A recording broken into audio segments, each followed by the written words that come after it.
ஓம் ஸ்ரீராம ராம ராமேதி ரமே ராமே மனோரமே சகசிரநாம தத்துல்யம் ஸ்ரீராம நாம வராணனே. உலகம் யாவையும் தாமுழா வாக்கலும் நிலைபெறுத்தலும் நீக்கலும் நீங்களா அழகிலா விளையாட்டுடையார் அவர் தலைவர் அன்னவர் சரண் நாங்களே. எத்திர எத்திர ரகுநாத கீர்த்தனம் தத்திர தத்திர கிருத்தமாஸ்தகாஞ்சலிம் வாஷ்பவாரி பரிபூர்ணலோச்சனம் மாருதிம் நமது ராட்சசாந்தகம். அஞ்சிலே ஒன்று பெற்றான் அஞ்சிலே ஒன்றைத் தாவி அஞ்சிலே ஒன்று ஆறாக ஆரியர்க்காக ஏகி அஞ்சிலே ஒன்று பெற்ற அணங்கைக் கண்டு அயலாரூரில் அஞ்சிலே ஒன்றை வைத்தான் அவன் எம்மை அழித்துக் காப்பான். இன்னைக்கு நம்ம கம்பராமாயணத்தில் பாலகாண்டத்தில் நகரப்படலத்தில் 37வது பாட்டு பார்க்க போகிறோம். துடியிடை பனை முலை தோகை அன்னவர் அடியினை சிலம்பு பூண்டு அரற்று மாளிகை கொடியிடை தரள வெண் கோவை சூழ்வன கடியுடை கற்பகம் கான்ற மாலையே. இதுதான் பாட்டு. இப்போ பதம் பிரித்து பொருள் பார்க்கலாம். துடியிடை பனை முலை தோகை அன்னவர், அதாவது துடி அப்படிங்கிற சொல்லுக்கு நம்ம ரொம்ப வேகமாக துடிக்கிறது வேகத்தை குறிக்கும். இல்லாட்டி அவன் ரொம்ப துடிப்போடு இருக்கான் அப்படின்னு புத்தி கூர்மையை குறிக்கும், மேன்மையை குறிக்கும், உதட்டை குறிக்கும். இதை தவிர உடுக்கை அப்படின்னு ஒரு அர்த்தம் இருக்குது. நம்ம ட்ரம்ஸ்னு சொல்கிறோம்ல, அந்த உடுக்கையையும் துடி அப்படின்னு சொல்லுவாங்க.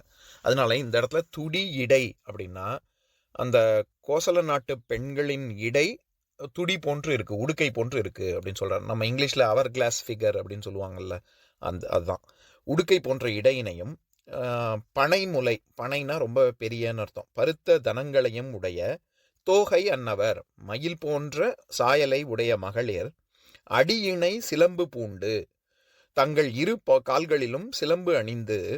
நான் ஏற்கனவே முந்தின பாட்டில் சொல்லியிருக்கேன், அதாவது மாசில் வீணையும் மாலை மதியமும் வீசு தென்றலும் அப்படிங்கிற பாட்டில் ஈசன் எந்தன் இணையடி நீழலே அப்படின்னு, அதில் இணையடி அப்படின்னா இரு பாதங்கள் அப்படின்னு சொன்னேன்ல, அந்த ஜோடின்னு சொல்கிறதுக்கு அப்படி சொல்லுவாங்க இணையடி. அது இணையடி அடி இணை எப்படி சொன்னாலும் அது இரு பாதங்களை தான் குறிக்கும். அந்த அவர்களுடைய அந்த மகளிருடைய இரு கால்களிலும் சிலம்பு அணிந்து அரற்றும் மாளிகை அவை ஒலிக்கும்படி நடக்கும் மாளிகைகளிலே. இதில் அரற்றுதல் அப்படின்னா நம்ம ஒரு நரம்போசைன்னு அர்த்தம். அதாவது நம்ம இங்கிலீஷில் வந்து ட்வாங்னு சொல்லுவாங்கள்ல, ஒரு ஒரு ஸ்ட்ரிங்கை இது இசைச்சா அதில் வர்ற ட்வாங், அந்த நரம்போசை தான் அரற்றுதல். இப்போ கம்பர் என்ன சொல்ல வராரு, அடியினை சிலம்பு பூண்டு அரற்று மாளிகை. அப்போது எப்போவுமே நம்ம வீணையில் நரம்பெல்லாம் மீட்டினா ஒரு அந்த அந்த சத்தம் ஒன்றோட ஒன்று அடுத்தடுத்து கேட்கறது, அவங்க ஒன்று கேட்டு முடிச்சு அதுக்கு அடுத்தது அதுக்கு ரெண்டில் ஒரு சரியான ஸ்பேசிங் இருக்கிற மாதிரி இருக்குது அப்படின்னு சொல்கிறாரு. எப்போ அப்படி இருக்கும்? அண்ணன் நடை இருந்தால் தான் அந்த ஒரு இப்போ சலக்குன்னு நடக்கிறாங்க, நடக்கும்போது அந்த சத்தம் கேட்குதுன்னா கடகட ரொம்ப வேகமாக நடந்தால் ஒரு சத்தத்துக்கும் ஒரு நரம்பு மீட்டுறதுக்கும் இன்னொரு நரம்பு மீட்டுறதுக்கும் கிடுகிடுன்னு. இப்போ வீணையெல்லாம் வந்து வேக வேகமாக வாசித்தா, ட்ரம்ஸ் அடிக்கிற மாதிரி வாசித்தா எப்படி கேட்கும்? சத்தம் சரியாகவே கேட்காதுல்ல. அது அரற்றுதல், நரம்போசை கேட்கணுன்னாலே என்ன அர்த்தம்? ஒரு சுரத்துக்கும் இன்னொரு சுரத்துக்கும் வாசிக்கும் போது அது கொஞ்சம் இடைவெளி விட்டால் தான் அந்த நரம்போசையே கேட்கும். அதனால இவர் இன்னும் உள்ளர்த்தம் வச்சு சொல்கிறாரு. பூற்று அரற்று மாளிகைன்னா அப்போ அவங்க நடக்கும்போது சலக்குன்னு சத்தம் கேட்குதுன்னா அவங்க அண்ணன் நடக்கிறாங்கன்னு அர்த்தம். அதனால அடியினை சிலம்பு பூண்டு அரற்று மாளிகைனா இப்பேற்பட்ட மகளிர் அவங்க சிலம்பணி ஓசை வந்து கேட்குது மாளிகையில் அப்படின்னு சொல்கிறாரு. கொடியிடை தரள வெண் கோவை சூழ்வன, கொடிகளுக்கு இடையில் முத்து மாலைகள் தொங்கவிடப்பட்டுள்ளவை. இந்த இடத்துல நான் ஏற்கனவே தரளம் அப்படின்னா நடுக்கம், இல்லாட்டி முத்து, இல்லாட்டி உருண்டையாக இருக்குல்ல, அந்த உருட்சிக்கே தரளம்னு பேர்.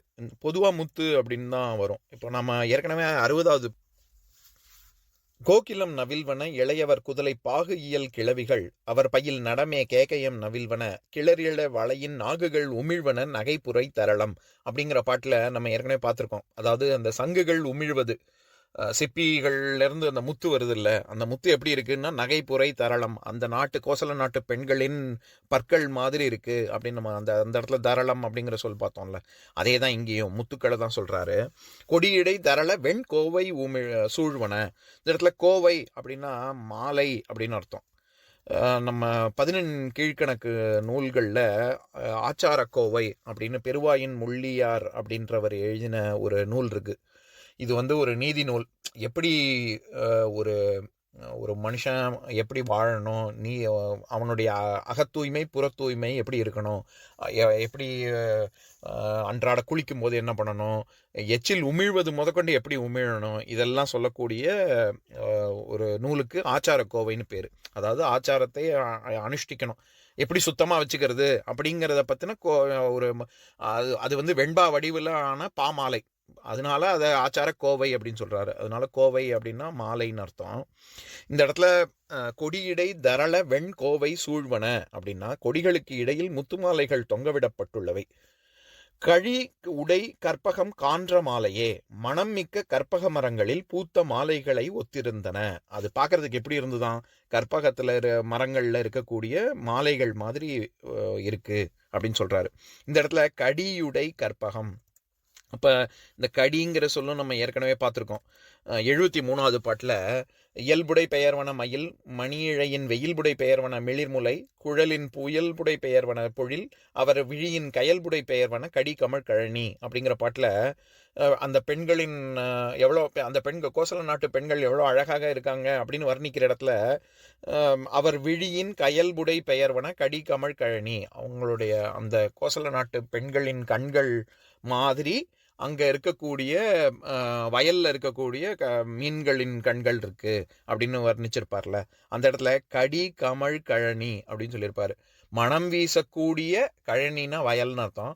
மனம் வீசக்கூடிய வயல்ல அந்த கயல் மீன்களின் கண்கள் இந்த கோசல நாட்டு பெண்களின் கண்கள் மாதிரி இருக்கு அப்படின்னு சொல்லி இருக்கிற இடத்துல கடினா மனம் அப்படின்னு பார்த்தோம்ல, அதே தான் இங்கேயும். கடியுடை கற்பகம், அந்த கற்பகங்களில் இருக்கக்கூடிய மலர்கள் ரொம்ப வாசனை மிகுந்ததாக இருக்கு, அந்த மாதிரி இருக்கு அவங்க மாளிகைகளில் முன்னாடி இருக்கக்கூடிய கொடியில் இருக்கக்கூடிய முத்து மாலைகள் தொங்க விடப்பட்டது அப்படி இருக்கு அப்படின்னு சொல்றாரு.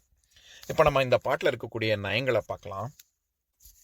இந்த பாட்டின் மூலமாக கம்பர் சொல்ல வர்ற கருத்து என்ன, அந்த மாளிகைகளில் முன்புறம் இருக்கக்கூடிய கொடிகளில் இருக்கக்கூடிய முத்து மாலைகள் மாதிரி தொங்க விடப்பட்டிருக்கு. அது பார்க்கறதுக்கு எப்படி இருக்கு அப்படின்னா கற்பக தோட்டத்தில் இருக்கக்கூடிய மனம் வீசக்கூடிய பூ மாலைகள் இருக்கிற மாதிரி இருக்கு அப்படின்னு சொல்றார். இந்த இடத்துல கடியுடை கற்பகம் கான்ற மாலையே அப்படின்னு சொல்றாரு. இதுல கான்ற மாலை அப்படின்னா கார்த்த மாலைன்னு அர்த்தம். கார்த்தல் அப்படின்னா பூத்தல்னு அர்த்தம்.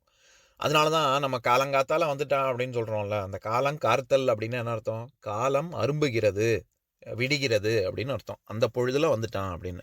அதனால கடியுடை கற்பகம் கான்ற மாலைங்கிறதுக்கு 3 விதமாக அர்த்தம் பண்ணலாம். ஒன்று கற்பகச்சோலை, மனம் வீசுகிறது கற்பகம் அப்படிங்கிறதுனால கற்பகச்சோலைன்னு ஒரு அர்த்தம். இன்னொன்று கற்பம் அப்படிங்கிறது புளியாரை கொடி வகையையும் சேரும். நம்ம புளியாரை கீரை சாப்பிடுவாங்க, அதில் மூலிகை குணங்கள்லாம் இருக்குது அப்படின்னு. அதில் அந்த மஞ்சள் நிற பூக்கள் பார்க்குறதுக்கு ரொம்ப அழகாக இருக்கும். அந்த கொடி படர்ந்துருக்கு இதில் மாளிகைக்கு முன்பக்கத்தில் அப்படின்னு இன்னொரு அர்த்தம் பண்ணலாம். கடைசியாக கற்பகம்னா நம்ம ஏற்கனவே சொல்லியிருக்கேன், பஞ்சத்தரு அப்படின்னு 5 மரங்கள் நிறைந்த சோலைகள் தேவலோகத்துக்கு இருக்கு அப்படின்னு புராண கதைகளில் சொல்கிறாங்க அப்படின்னு சொன்னேன்ல. அதாவது சந்தானம், தேவதாரம், கற்பகம், மந்தாரம், பாரிஜாதம் அப்படின்னு. அதில் கற்பக மரத்தை குறிப்பிட்டு சொல்கிறாரு. எந்த அளவுக்கு இந்த மாளிகைகள் உயர்ந்திருக்குன்னா அந்த கற்பக மரத்தில் இருக்கக்கூடிய மாலை பூக்கள் எப்படி மலர்ந்துருக்கோ பார்க்கறதுக்கு அது மாதிரி இருக்குது. ஏன்னா மாளிகையும் உயரமாக இருக்குது, தேவலோகம் வரைக்கும் போகுது. பார்க்கறதுக்கு இங்கே அவங்களுடைய மகளிரோட அந்த முத்து மாலை தொங்க விடப்பட்டிருக்கிறது பார்க்கறதுக்கு கற்பக மரத்தில் இதில் இந்திரலோகத்தில் இருக்கக்கூடிய கற்பக மரங்களில் இருக்கக்கூடிய பூக்கள் மாதிரி இருக்குது அப்படின்னு அர்த்தம் பண்ணலாம். இந்த மாதிரி அர்த்தம் பண்ணால் அது வந்து காட்சி அணி அப்படின்னு அர்த்தம். அது ஒரு, அதாவது சம்ஸ்கிருதத்தில் நிதர்சன அணி அப்படின்னு சொல்லுவாங்க. அது புகழ்மை நிதர்சனம், தீமை நிதர்சனம் அப்படின்னு 2 விதமாக சொல்லலாம். அதாவது என்னென்னா காட்சி பொருள் வைப்பணி அப்படின்னு தமிழில் காட்சி அணி, இல்லாட்டி காட்சி பொருள் வைப்பணி அப்படின்னு. இதில் தண்டி அலங்கார செய்யுள் ஒன்று இருக்குது, அதை படிக்கிறேன் கேளுங்க. ஒரு வகை நிகழ்வதற்கு ஒத்த பயன் பிரிதிற்கு புகழ்மை தீமை என்று இவை புலப்பட நிகழ்வது ஆயின் நிதர்சனம் அதுவே அப்படின்னு. அப்படின்னா என்னன்னா ஒரு சாதாரண விஷயம், நிதர்சனமான விஷயம்.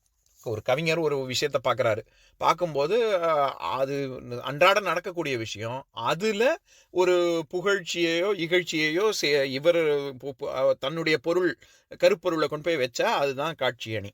இப்போ உதாரணத்துக்கு ஒரு செய்யுள் படிக்கிறேன் கேளுங்க.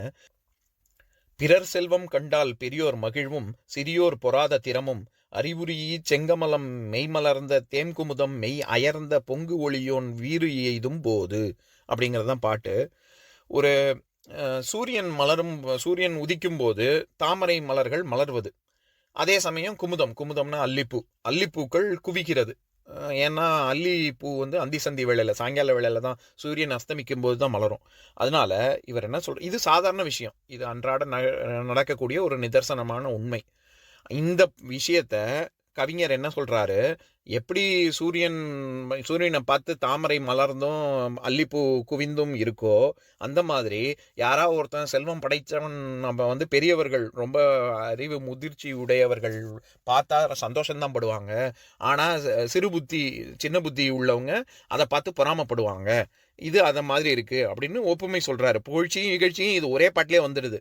அந்த மாதிரி நம்ம இந்த பாட்டில் இவர் என்ன சொல்றாரு, உயர்வை சொல்றாரு. ஏன்னா மாளிகையோட உயர்வை தானே நம்ம இங்க கருப்பொருள் அதுதான். அதனால அங்க இருக்க கற்ப மரங்கள்ல இருக்கக்கூடிய பூக்கள் பூத்திருக்கிற மாதிரி இருக்கு அப்படின்னு சொல்றாரு. இப்ப நான் பாட்டை இன்னொரு தடவை படிக்கிறேன், கேளுங்க. துடியிடை பனைமுலை தோகை அன்னவர் அடியினை சிலம்பு பூண்டு அரற்று மாளிகை கொடியிடை தரள வெண் கோவை சூழ்வன கடியுடை கற்பகம் கான்ற மாலையே. இன்னொரு நாள் இன்னொரு பாட்டு பார்க்கலாம்.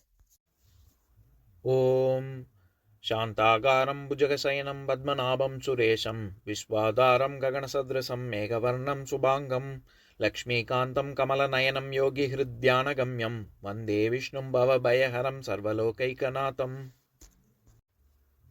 உம்பரோடு இம்பர்காரும் உலகம் ஓர் ஏழும் ஏழும் எம்பெருமான் என்று ஏத்தி இறைஞ்சி நின்று ஏவல் செய்ய தம்பியரோடும் தானும் தருமமும் தரணி காத்தான் அம்பரத்து அனந்தர் நீங்கி அயோத்தியில் வந்த வள்ளல். ஓம் பூர்ணமதः பூர்ணமிதம் பூர்ணாத் பூர்ணமுதஸ்யதே பூர்ணஸ்ய பூர்ணமாதாய பூர்ணமேவாவசிஷ்யதே. ஓம் சாந்தி சாந்தி சாந்திஹி. ஓம் சர்வேஷாம் ஸ்வஸ்திர்பவது சர்வேஷாம் சாந்திர்பவது சர்வேஷாம் பூர்ணம் பவது சர்வேஷாம் மங்களம் பவது. ஓம் சாந்தி சாந்தி சாந்திஹி. ஓம் சர்வே பவந்து சுகினः सर्वे सन्तु निरामयाः सर्वे भद्राणि पश्यन्तु मा कश्चित् दुःखभाग् भवेत्. ओम शांति शांति शांति.